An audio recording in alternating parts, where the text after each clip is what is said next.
Subscribe now and press the bell icon. Never miss an update. Start. ब्याज अधिनियम 1978 धारा 3 माल के प्रदाय के लिए संविदा प्रतिवादी द्वारा वादी को संपूर्ण संदाय न किया जाना। संविदा में ब्याज के बारे में कोई उल्लेख न होना। जहां तक किसी संविदा में ब्याज के बारे में कोई उल्लेख नहीं है, वहां मांग के बारे में सूचना जारी करने की तारीख से डिक्री जारी करने की तारीख तक ब्याज अधिनिर्णित किया जाना चाहिए।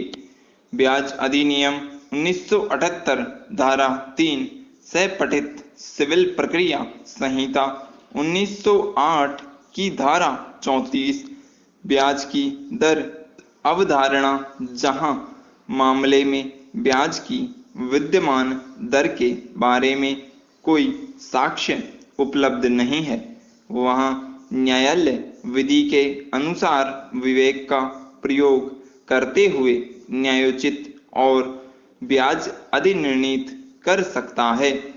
2001 का मूलवाद संख्या 1573, जिसके विरुद्ध वर्तमान अपील फाइल की गई है, वादी द्वारा प्रतिवादी के विरुद्ध ब्याज और खर्चों के साथ धन की वसूली के लिए फाइल किया गया था। निचले न्यायालय ने वाद का विचारण किया, जिसमें वादी की ओर से PW 1 की परीक्षा कराई गई और प्रदर्श A से प्रदर्श A25 को चिन्हांकित किया गया।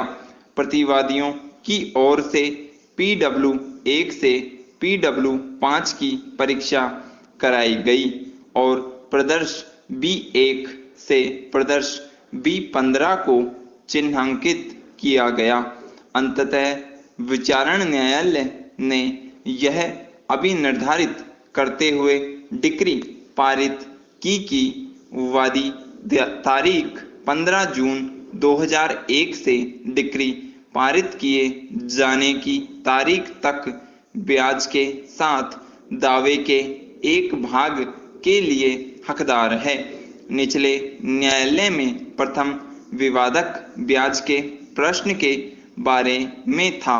प्रतिवादी द्वारा वर्तमान अपील 2001 के मूलवाद संख्या 1573 में सप्तम ज्येष्ठ सिविल न्यायाधीश सिटी सिविल कोर्ट हैदराबाद द्वारा तारीख 3 नवंबर 2003 को पारित निर्णय और डिक्री के विरुद्ध फाइल की गई है।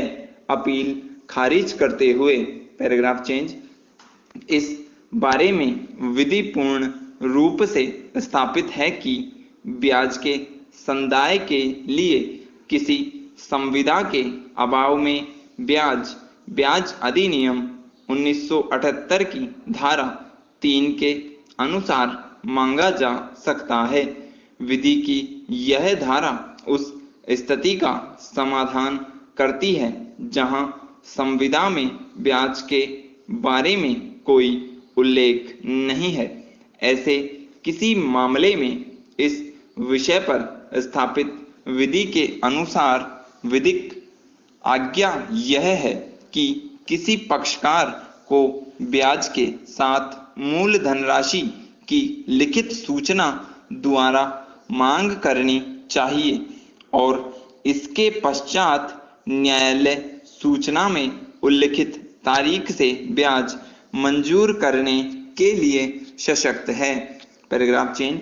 जहां तक ब्याज की दर का संबंध है, ब्याज अधिनियम 1978 के उपबंधों के अनुसार विद्यमान ब्याज दरों को साबित किया जाना चाहिए। वर्तमान मामले में स्वीकृत ब्याज की विद्यमान दर को साबित करने के लिए कोई स्पष्ट साक्ष्य नहीं है। समय पर विचार करते हुए जो पहले ही गुजर चुका है और इस मामूली विवादक का निपटारा करने के लिए यह न्यायालय इन दोनों विनिश्चयों का अनुसरण करते हुए यह अभिनिर्धारित करता है कि चूंकि समव्यवहार वर्ष 2000 से 2001 का वाणिज्यिक समव्यवहार है, इसलिए 12% ब्याज अधिनिर्णीत किया जा सकता है। इस मामले का यह भी विनिश्चय है, यह स्पष्ट किया जाता है कि ब्याज अधिनियम के अधीन ब्याज के सभी दावों के लिए ब्याज की मांग करने वाली सूचना आज्ञापक है। न्यायालय द्वारा ब्याज अधिनिर्णीत करने के लिए विद्यमान ब्याज दरों के लिए कतिपय साक्ष्य आवश्यक है। उपयुक्त सभी कारणों से यह न्यायालय यह अभिनिर्धारित करता है कि सूचना की तारीख से डिक्री की तारीख तक 12% ब्याज अधिनिर्णीत करना और उसके पश्चात 6% की दर से ब्याज अधिनिर्णीत करना उचित है।